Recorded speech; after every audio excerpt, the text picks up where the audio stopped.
자, 그 광고 시간에 말씀을 드린다는 게 깜빡했습니다. 우리 여름 성경학교 혹은 수련회 또 교육부를 섬기고 계신 우리 부장님들 그리고 선생님들 정말 감사합니다. 덕분에 아이들이 정말 즐거운 성경학교와 수련회를 지나게 되었습니다.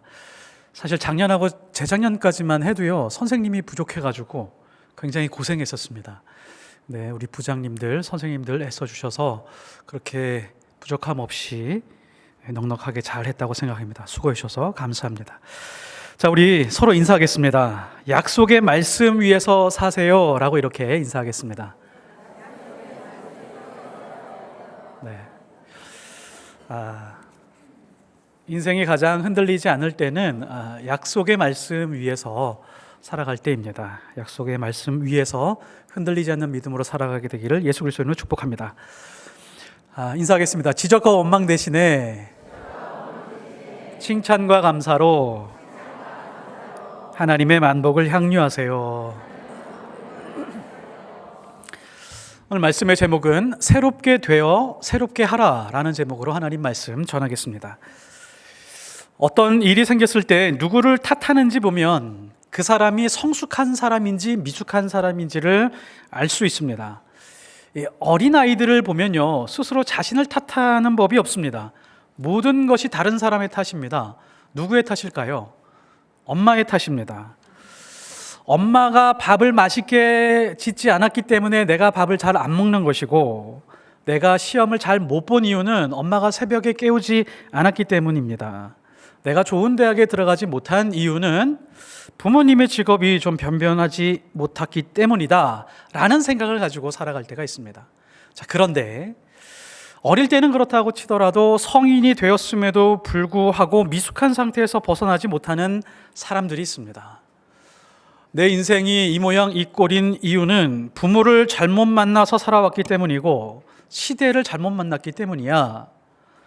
그리고 내 가정이 행복하지 않은 이유가 있는데 배우자 때문이야. 남편 때문이고 아내 때문에 이렇게 된 거야.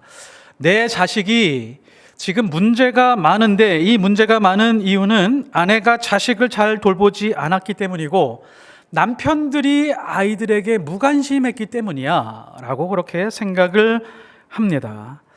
나같이 실력 있는 사람이 인정받지 못하는 이유가 있어. 회사의 중역들이 나를 못 알아봐. 사장이 악하기 때문이야 라는 생각도 가질 때가 있습니다.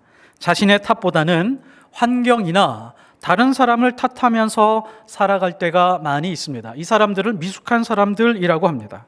이런 사람들의 특징이 있죠. 자꾸 남 탓을 하는 사람들은 그 사람과 함께 일하고 싶어지지 않습니다.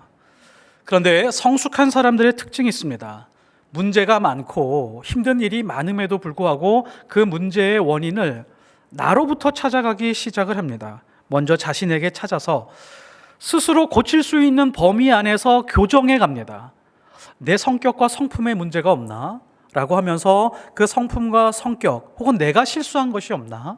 라고 자기가 수정하고 교정할 수 있는 부분들은 최대한 수정하고 교정합니다. 그리고 내 힘으로 할 수 없는 영역이 발생하는데 그 부분은 남 탓으로 돌리기보다는 하나님 앞에 기도하게 되죠. 어떤 사람이 고난이 왔을 때 누구를 탓하는지를 보면 그 사람의 믿음이 성숙한지 미숙한지를 알 수 있습니다. 내가 인생을 살아가는데 갈등하고 방황하는 이유가 있어. 하나님이 이상하게 내 기도 잘 들어주시지 않으셔.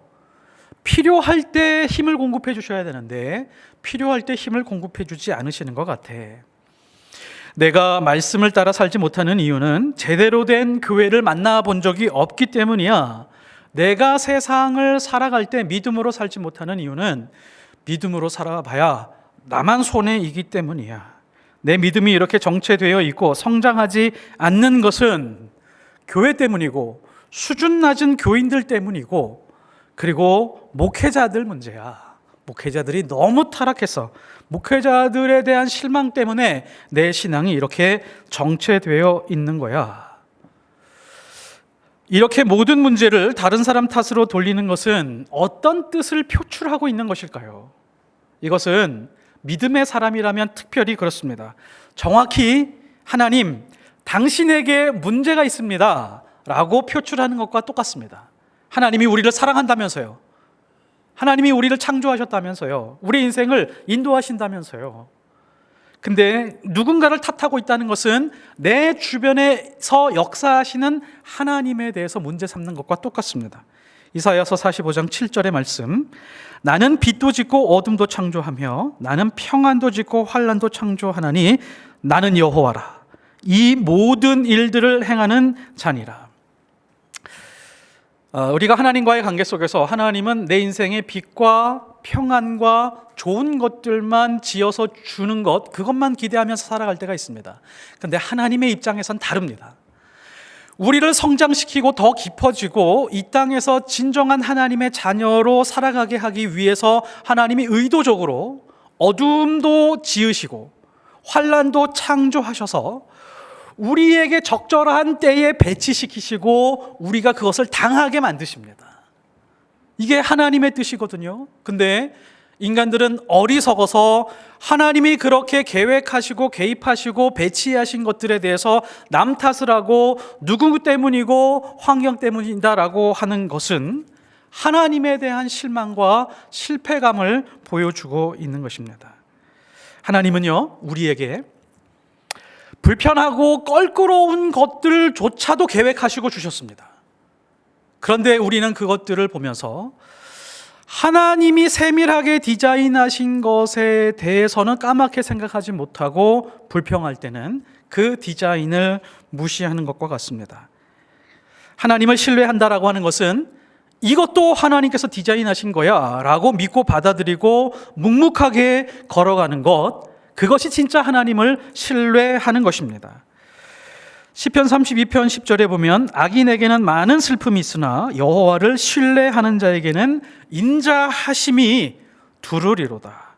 하나님을 신뢰하지 않는 사람들은 슬픔이 대기하고 있고 실패와 절망을 디자인한 그분조차 신뢰할 수 있는 힘이 있다면 어느 순간에서 하나님이 예비하신 그 인자하심이 두르고 있다라고 하는 그 충만한 속에 거하게 될 수밖에 없습니다.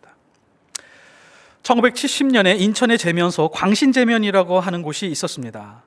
이 냉면을 만들려고 사출구멍을 맞추고 있던 직원이 사출구멍을 잘못 맞췄어요. 냉면은 그 가늘잖아요. 근데 굵게 맞춰가지고 굵은 면들이 많이 대량으로 나오게 되었습니다. 너무 많이 나와가지고 직원이 혼쭐이 났고 면발은 이거 불량품이다, 냉면 못 만들어 라고 해가지고 폐기 처분하려고 했습니다. 자, 근데 한국인들은 웬만하면 음식 잘 안 버리잖아요. 시래기도 먹고, 세상 사람들, 외국인들이 보면 이해가지 않는 그 시래기 말려서 먹고, 그리고 독이 있는 나물도 해서 먹는 거 혹시 아세요? 고사리, 두릅, 이런 거는 사실 인간이 먹을 수 있는 식물이 아니라고 합니다. 그 안에 독이 있대요. 근데 그것도 양념 잘 해가지고 쪄서 우리는 먹는 사람들입니다. 어떤 어머니가 굵게 면발이 많이 쌓여 있는 것을 보고 잘 잘라서 정리를 한 다음에 거기에다가 식초 뿌리고, 거기다가 고추장 뿌리고, 거기다가 오이를 송송송송 썰어서 넣었습니다. 이게 뭐게요? 쫄면의 탄생입니다. 실수하고 실패한 냉면인 줄 알았지만 더 새롭고 맛있고 사람들에게 입맛에 잘 맞는 그런 음식이 탄생하게 되었었던 것입니다.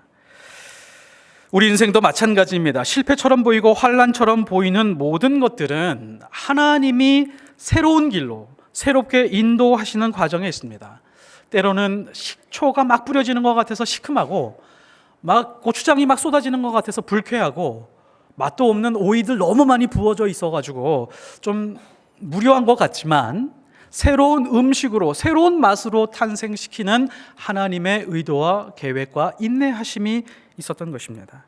시편 34편 8절, 너희는 여호와의 선하심을 얻더라고요, 맛보아 알지어다. 그에게 피하는 자는 복이 있도다. 우리 인생을 때로는 고난과 질병과 가난함과 찌들림과 괴로움과 고통을 잘 버무려서 하나님이 맛보게 하시는데 하나님의 은혜가 얼마나 큰지, 인자하심이 얼마나 놀라운지를 맛보는 나를 경험하게 하기 위해서 하나님이 지금 개입하고 계시다는 것을 깨달아야 됩니다. 우리 인생은 그래서요, 우리의 판단과 다른 사람의 판단으로 해석해서는 안 됩니다. 하나님의 말씀으로 해석해야 됩니다. 그리고 우리 인생은 반드시 예수 그리스도의 십자가로 비추어야 정확합니다. 하나님의 사람들, 그리스도인들은 말씀과 십자가로 해석이 되지 않으면 엉뚱한 인생으로, 불행한 인생으로 그렇게 보여지고 들려질 수밖에 없습니다. 특별히 사도행전의 그리스도인들, 이 사람들이 약간 불량식품 같은 사람으로 보였습니다. 대다수는 유대인들이었고 이스라엘 사람들이었습니다. 전통을 가지고 하나님이 인도하시고 광야를 이끌어온 놀라운 그런 선택받은 민족. 그런데 어느 날 갑자기 그리스도인들이 튀어나오기 시작을 했습니다. 유대인들이 봤을 때 저 인간들 이단 같아, 불량식품 같아 라고 이렇게 평가를 하고 있었지만, 시간이 지나면서 교회가 만들어지고 교회가 확장이 되고 그러면서 신학자들이 이렇게 평가를 합니다. 하나님은 새로운 인종과 새로운 족속을 만들었으며 새로운 인종으로 이끌어 가셨다라고 그렇게 해석을 합니다. 에베소서 4장 24절을 보면 하나님을 따라 의와 진리의 거룩함으로 지으심을 받은 새 사람을 입어라. 새 사람을 입었다라고 하는 것은 흑인이었던 사람이 백인으로 바뀐 것과 똑같은 것입니다. 백인이었던 사람이 흑인으로 바뀐 것과 똑같은 것이죠. 그러니까 그 새 사람을 입은 사람들이 모여서 교회를 이루게 됐으니까 이것을 새로운 인종의 탄생이다라고 해도 거의 무리가 없다라고 하는 것이죠. 오늘 말씀에서 보면 이 말씀을 자세하게 잘 풀어주고 있는데 19절에 보면 새 사람을 입은 것에 대해서 세밀하게 표현해주고 있습니다.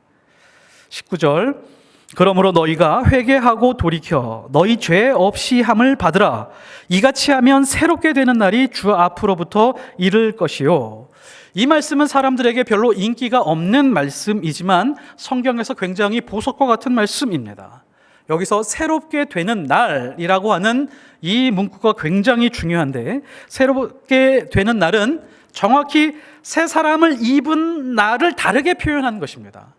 새 사람을 입은 날, 새롭게 되는 이라고 하는 헬라어는 아나푸시크시스입니다.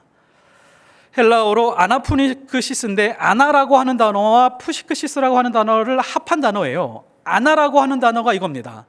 다시라고 하는 뜻을 가지고 있고 위로라고 하는 뜻을 가지고 있습니다. 푸시크시스는 호흡과 숨이라고 하는 뜻을 가지고 있습니다. 그러니까 한 인간이, 한 영혼이 새롭게 되는 이라고 하는 뜻은 다시 하늘을 향하여 하늘의 숨결로 호흡하고 숨을 쉬게 되었다라고 하는 뜻입니다. 이 날이라고 하는 것이 카이로스거든요. 특별한 날, 하나님이 예정하신 날, 그것을 경험하게 될 것이다. 그 날이 주 앞으로부터 임하게 될 것이다 라고 하는 게 오늘 말씀 19절의 선포입니다. 자, 뭔가 연상되는 말씀이 있지 않으셔요? 창세기에 생명이 없이 흙덩이 존재로 있었던 그 아담의 코에 생기를 불어넣어서 생명이 되었잖아요. 그 생명이 된 그 날과 동일한 날로 복원시켰다는 것입니다. 이것이 새롭게 되는 날이라고 하는 그런 뜻입니다. 자, 그래서 이 말을 조금 더 설명을 하면, 그동안 모든 인간들은 땅을 향하여 호흡하고 숨을 쉬면서 답답한 인생을 살아왔지만, 이제 하늘을 향하여 하늘의 숨결로 숨을 쉬면서 똑바로 서서 하나님의 자녀답게 살아가게 되는 날이 주 앞으로부터 임하게 되었다라고 하는 놀라운 선포입니다. 자, 그러면 그 특별한 날이 언제부터 시작된다고요? 그 앞에 말씀해주고 있습니다.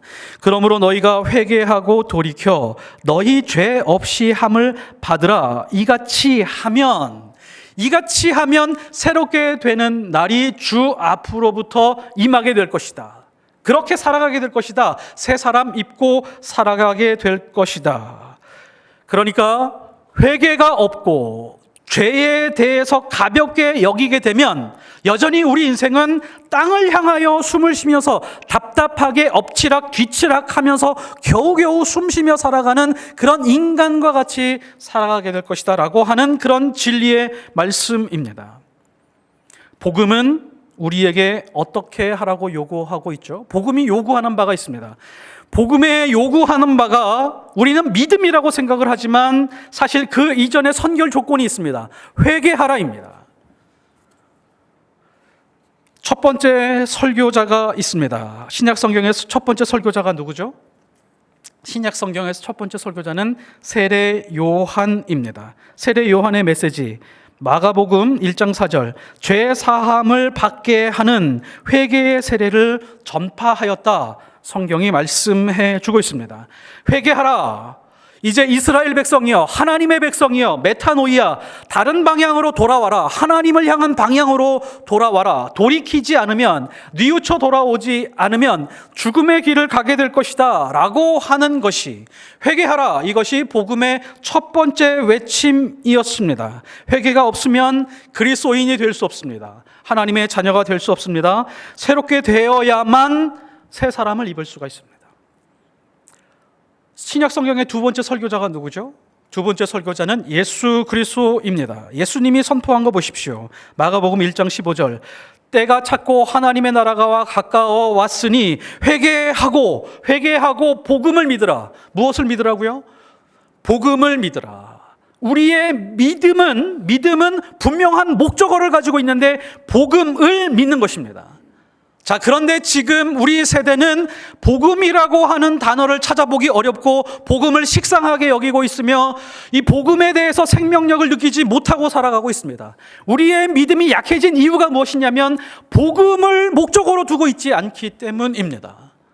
복음이 선포하는 것에 대해서 외면하고 있기 때문입니다. 성경에서 가장 희망이 없는 존재를 드러내고 있는데 그 희망이 없는 존재가 누굴까요? 바리새인입니다.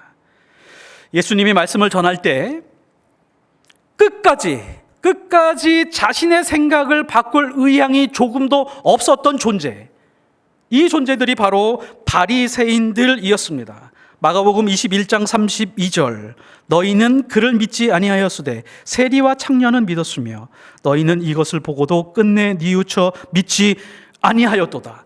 끝내 뉘우쳐서 돌아오지 아니하는 존재, 희망 없는 존재, 바리새인이었다라고 하는 말씀입니다. 회개에 대한 강력한 거부감, 회개에 대한 무관심을 가진 존재들, 희망 없는 존재들, 그 사람들이 바로 바리새인들이었습니다. 반면에 세상 모든 사람들이 저 사람은 그저 그런 사람이야, 희망이 없는 존재들이야 라고 하는 명확한 존재들이었지만 예수님이 보시기에, 성령이 보시기에, 하나님이 보시기에, 성경이 볼 때 희망이 있는 존재들이 있었습니다. 세리와 창녀와 죄인들이었습니다. 왜 희망이 있었을까요? 예수님의 말씀이 선포되면 언제든지 예수님의 발 앞에 엎드려서 무릎 꿇고 자신의 죄를 돌이킬 의향을 가지고 있는 연한 마음을 가지고 있었던 사람들이었기 때문입니다. 이 사람들이 희망 있는 사람들이었습니다.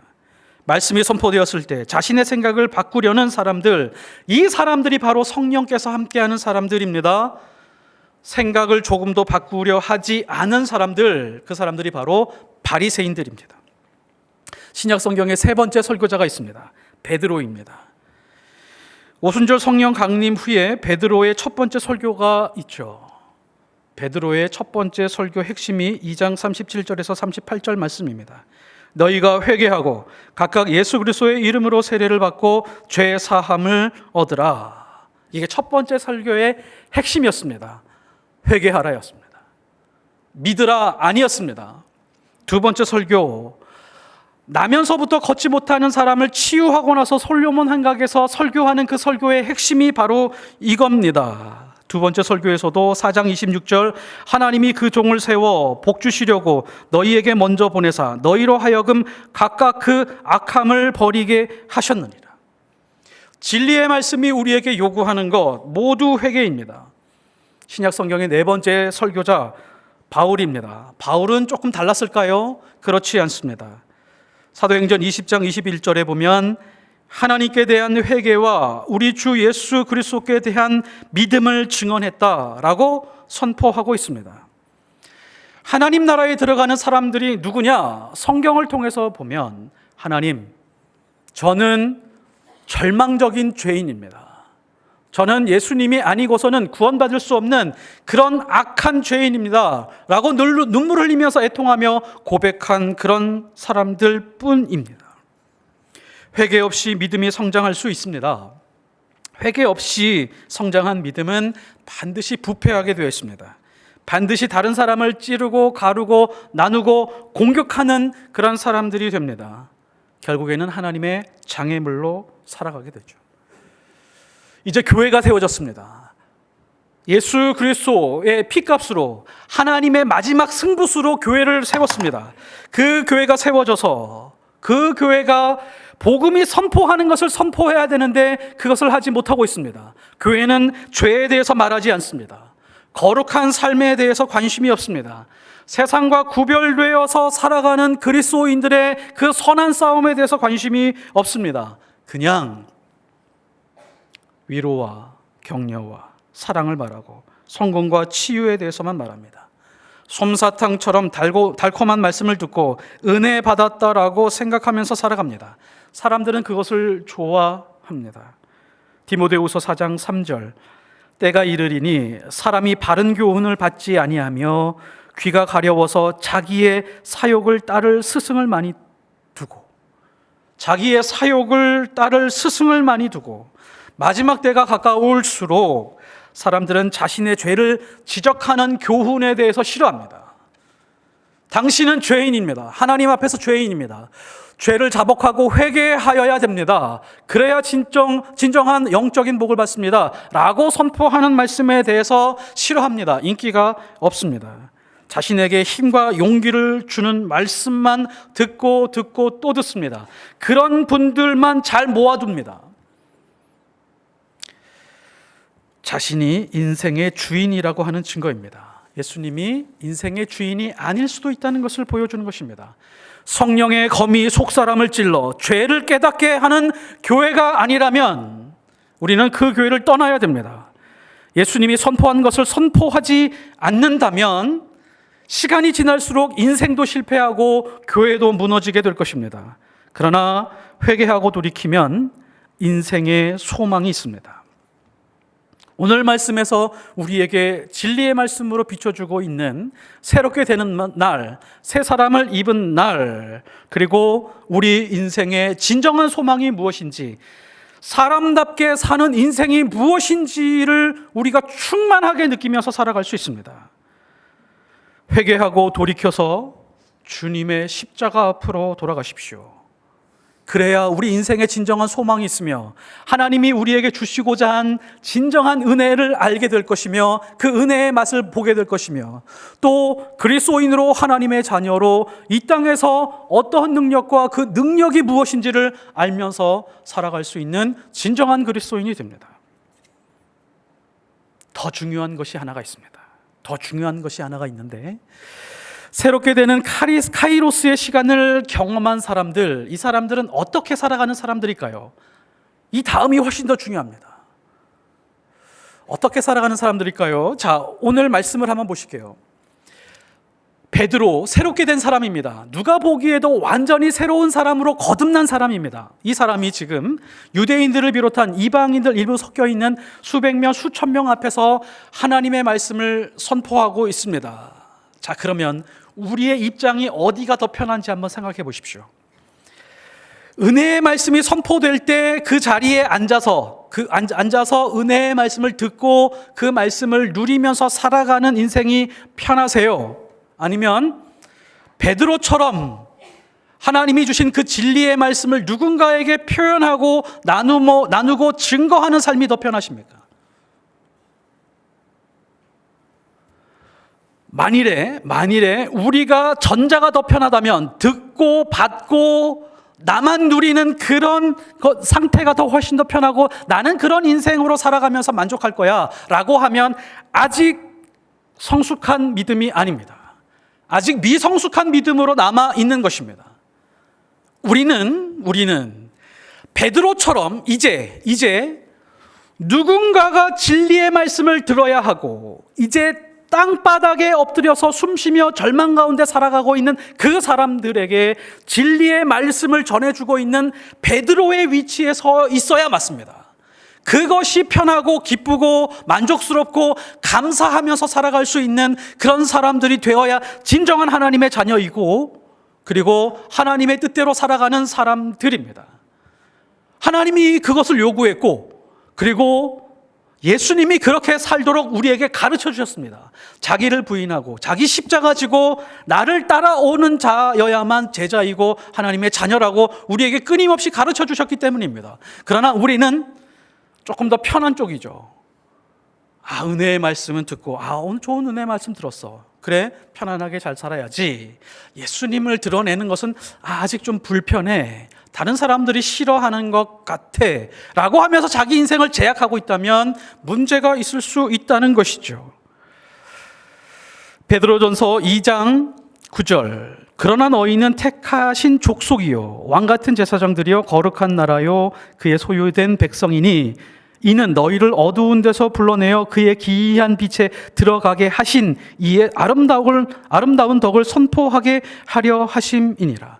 우리가 좋아하는 말씀이죠. 우리는 왕같은 제사장이고 택하신 족속이요. 그런데 이 말씀을 어떻게 활용하냐면 나의 자존감을 조금 충족시키는 말씀으로 사용할 때가 많이 있습니다. 잘 보십시오. 이 말씀을 잘 보면 너희를 어두운 데서 불러내어 그의 기이한 빛에 들어가게 하셨다. 우리를 새롭게 하셨죠. 그 다음을 한번 보실까요? 아름다운 덕을 선포하게 하려 하십니다. 새롭게 만드는 사람으로 살아가게 하기 위해서 왕같은 제사장으로 부르셨다는 것입니다. 그러니까 예수 그리스도의 그 아름다운 덕을 선포하고자 하지 않는다면 우리는 왕같은 제사장이 아니다라고 하신 말씀입니다. 예수 그리스도의 아름다운 덕을 선포하는 데 관심이 없으면 택하신 족속으로 하나님의 자녀로 온전하게 살아가는 것이 아닐 수 있습니다. 온전한 그리스도인, 새 사람이 된 그리스도인이 어떤 존재인지 모르는 것입니다. 광해라고 하는 영화가 있습니다. 많이들 보셨을 것입니다. 한 신하가 왕에게 고합니다. 후금과 싸우면서 이미 국군이 쇠한 명나라를 돕자라고 하는 그런 골자입니다. 그래서 조선에 2만 명의 군사를 파견해야 됩니다 라고 읍소를 합니다. 이렇게 이야기를 합니다. 오랑캐와 싸우다가 짓밟히는 한이 있더라도 4대의 예를 다하는 것이 황제의 은혜에 보답하는 길이라 사료됩니다. 굉장히 예를 다해서 왕에게 고했지만 충성을 다하는 자인 것 같지만 악한 사람이었습니다. 거기에서 더하여 명에게 각종 곡물과 공녀 40명을 보내자라고 덧붙입니다. 이 말에 광해가 격려합니다. 적당히들 하시오.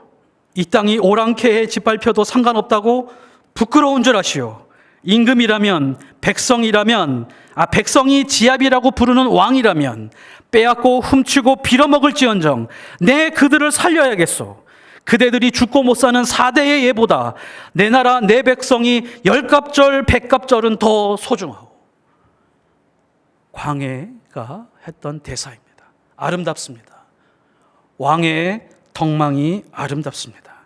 백성을 긍휼히 여길 줄 아는 마음, 이것이 왕의 아름다운 덕을 선포하는 것입니다. 약한 자들을 보호하고 내가 빌어먹을지언정 저 영혼들은 내가 살려내야겠습니다 라고 하는 것이 왕같은 제사장의 모습입니다.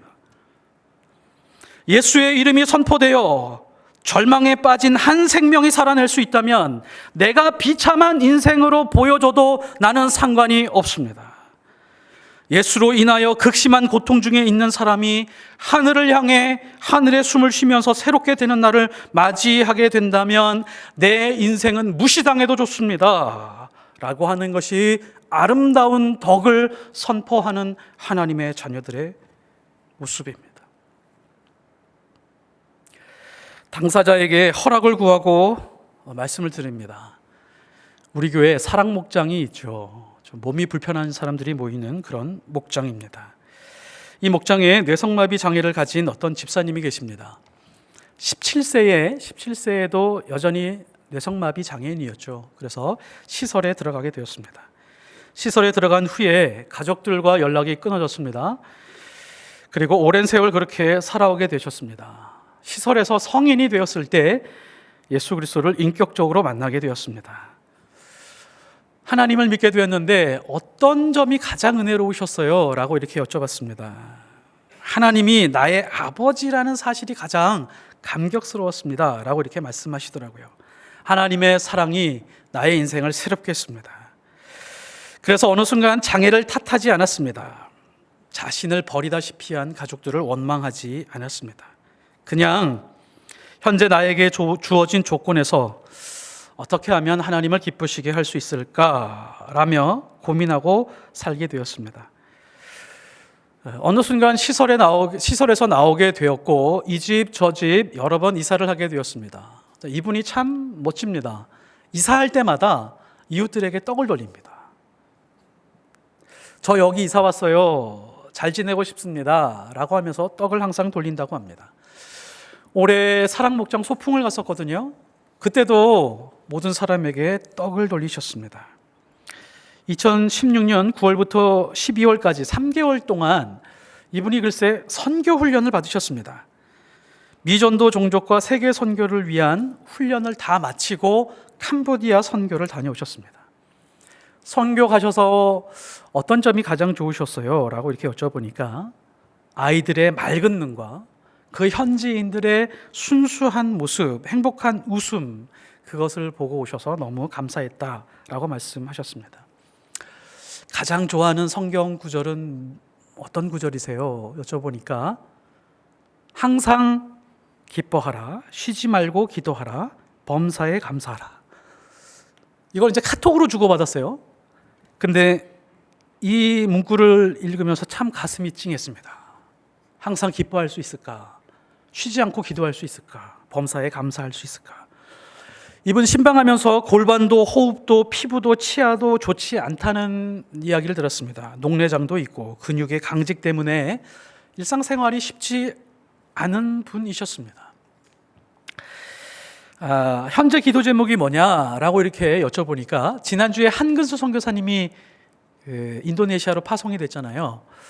그래서 어느 때에 인도네시아 한근수 선교사님 그 계신 곳에 당신도 단기 선교를 한번 가보고 싶습니다 라고 하는 기도 제목을 주셨습니다. 이미 그 선교를 위해서 저축해둔 돈이 있으니까 크게 부담 가지 않으셔도 됩니다 라고 이렇게 말씀하셨습니다. 이 얘기를 들으면서 이분 인도네시아 만일에 기회가 되면 꼭 보내드리고 싶다라는 생각도 들었습니다. 몸이 비틀리고 말이 수월하지도 않고 그런 인생을 살아야 되지만 누구 하나 원망하지 않았습니다. 자신의 처지와 형편에 대해서 누구 탓하지 않았습니다.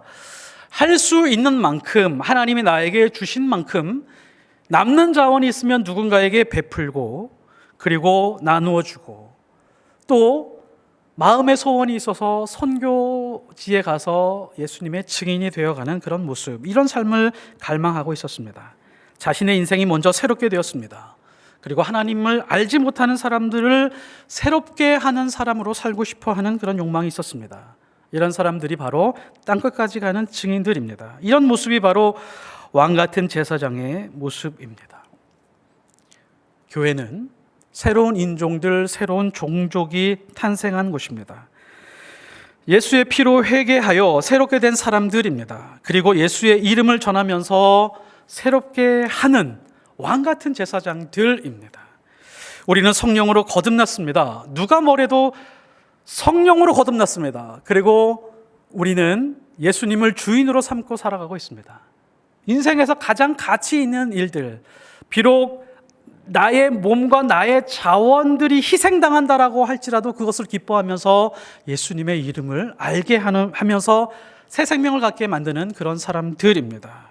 예수를 전하며 새롭게 하여 하늘의 숨결과 하늘의 산소를 공급하는 사람들, 이것이 우리 인생의 최대의 복입니다. 가장 아름다운 복입니다. 이런 복을 누리게 되기를 예수 그리스도 이름으로 축복합니다.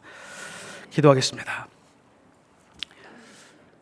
하나님 아버지, 하나님이 우리에게 많은 것으로 주셨는데 때로는 우리가 힘들고 어려워서 누군가를 탓할 때가 있습니다. 그러나 그것조차도 하나님이 계획하고 설계하신 것이다 라고 하는 그런 깊은 신뢰로 살아가게 하옵소서. 우리를 새롭게 하신 그 예수님의 은혜, 그 은혜를 우리가 망각할 때가 있습니다. 그 망각의 죄 하나님 앞에 엎드려서 회개하게 하시고 우리가 완전히 새롭게 되어 멋지고 가치 있는 인생을 사는 것처럼 땅에 엎드려 호흡이 힘들어 답답한 인생, 숨이 찬 인생, 헐떡거리며 살아가는 죽어가는 영혼들에게 생명이신 예수 그리스도의 이름을 전해줄 수 있는 우리의 삶으로, 모습으로 그렇게 전하며 살아가는 주의 거룩한 백성들 되게 하옵소서. 예수 그리스도 이름으로 기도드렸사옵나이다. 아멘.